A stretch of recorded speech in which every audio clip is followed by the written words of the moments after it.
আমার কি গ্রেড গাইনোকোমাস্টিয়ার হয়েছে আমি বুঝতে পারছি না।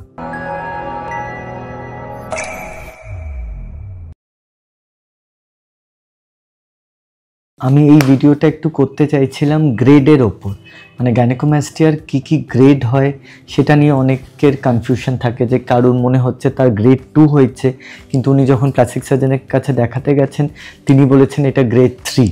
তো এই কনফিউশনটার ব্যাপারে আমি আপনাদের বলতে চাই। সাধারণত আমরা গাইনোকোমাস্টিয়ার দুটো ক্লাসিফিকেশন অফ গ্রেডস আমরা ফলো করি। প্রথমটাকে বলা হয় সাইমন্স ক্লাসিফিকেশন, যাতে থাকে গ্রেড 1, গ্রেড 2, গ্রেড 3। আরেকটা যেটা থাকে সেটাকে বলা হয় রড্রিক্স ক্লাসিফিকেশন, যাতে গ্রেড 1, গ্রেড 2, গ্রেড 3, গ্রেড 4। তো এই যে গ্রেডটা হয়, যেটাতে Simons classification grade 1, grade 2, grade 3, Rodrigues ক্লাসিফিকেশনে গ্রেড 1, গ্রেড 2, গ্রেড 3, গ্রেড 4, এই বিষয়টা কিন্তু পুরোপুরি প্লাস্টিক সার্জন নিজে এক্সামিন করে গ্ল্যান্ডটাকে ফিল করে এটাকে ডিটারমাইন করেন। এটা আপনারা নিজেরা কিন্তু বুঝতে পারবেন না, আপনাদের কনফিউশন হতে পারে। কনফিউশনের জন্যই আপনি ডেফিনেটলি প্লাস্টিক সার্জনের কাছে যাবেন, কিন্তু মূলত ট্রিটমেন্টটা কিন্তু লাইপোসাকশন আর গ্ল্যান্ড রিমুভালই হয়।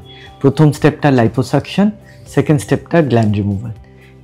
যাই গ্রেড হোক, ট্রিটমেন্ট মোরলেস সেম থাকে। ডেফিনেটলি কিছু ক্ষেত্রে গ্রেড 3, গ্রেড 4গুলোর ক্ষেত্রে আমাদের ব্রেস্ট রিডাকশনেরও প্রয়োজন হয়, কিন্তু মেইনলি যেই প্রসিজারটা ইরেসপেক্টিভ অফ গ্রেড হয় সেটা হলো লাইপোসাকশন, যেটা ফ্যাট রিমুভাল, সেকেন্ড হলো গ্ল্যান্ড রিমুভাল।